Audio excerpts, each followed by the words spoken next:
না, তবে সন্তান হিসাবে, আপনাদের ভাই হিসাবে, কিংবা আমি আপনাদের জেলার মানুষ বা আমার জেলা ভোলার হওয়া হিসাবে, যেমন আমার পানি পিপাসা লাগছে, আমি পানি খেয়েছি, আমার প্রয়োজন মনে করে, ঠিক আমার যেমন প্রয়োজন মনে করছি সবার প্রয়োজন মনে করে আমি কথা বলতে এখানে হয়ে দাঁড়িয়েছি। হয়তো কথা ভুল হতে পারে, তবে আপনাদের যেভাবে দেখছি, যেভাবে সম্মিলিতভাবে আপনারা একাত্রিত কি নীরব চুপচাপ আছেন, আমি এতক্ষণ এটাই ফিল করছি, অনুভব করছি, ভালো লাগা প্রকাশ করছি যে আমি ভাইকে বলছিলাম যে এত মানুষ এখানে, তার মানে হচ্ছে আপনারা এত সংঘবদ্ধ, আপনারা এত ঐক্যবদ্ধ, এটাই আমাদেরকে প্রমাণ করে যে আমরা শক্তিশালী।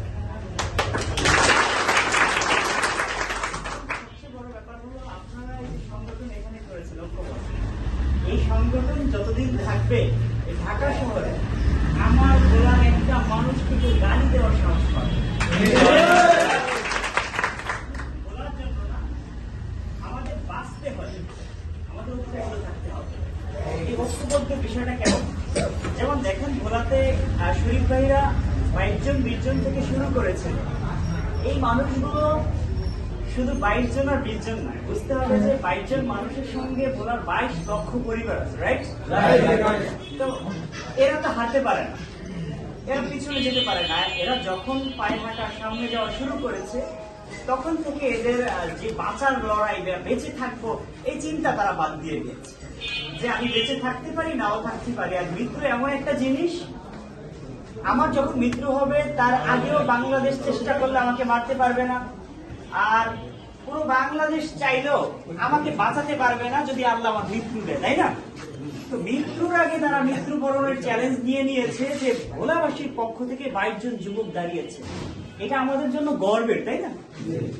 তাই আমার কাছে মনে হচ্ছে যে আমাদের যে সেতু আন্দোলন, এই আন্দোলনে বিগত দিনে এমনটা আলোচনা বা এমন শক্তিশালী আন্দোলন বিগত দিনে আপনারা দেখেন নাই, বা আমিও আপনাদেরকে দেখি না, আপনারাও আমাকে দেখেন নাই।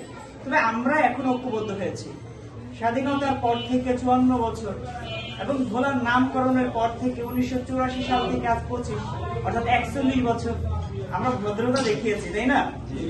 আমাদেরকে ভদ্র বললে আর ভদ্র ভেবে যদি আমাদেরকে সামনে থেকে খাবার কেড়ে নেন, জীবন কেড়ে নেন, এরপর তো আর আছে দেয়ালে পিঠ থেকে গেলে আর ভদ্রতা দেখানো যায় না। আমরা ঢাকাতে শান্তিপূর্ণ আন্দোলন করছি, বুঝিয়ে বলছি, সুন্দর কথায় যদি, ভালো কথায় যদি সোজা আঙ্গুলে ঘি না ওঠে বা আঙ্গুল বাঁকা করতে হবে না। আমি ভোলার ছেলে, ঢাকায় সাংবাদিকতা করি দীর্ঘদিন ধরে, আমি বলছি, প্রতিজ্ঞা করছি, আমার ভোলা জেলার কোনো মানুষ, আমার জায়গা থেকে কোনো মানুষ লাঞ্ছিত হলে, অপমানিত হলে আমি তার একদম 14 গোষ্ঠী উদ্ধার করে ছাড়বো।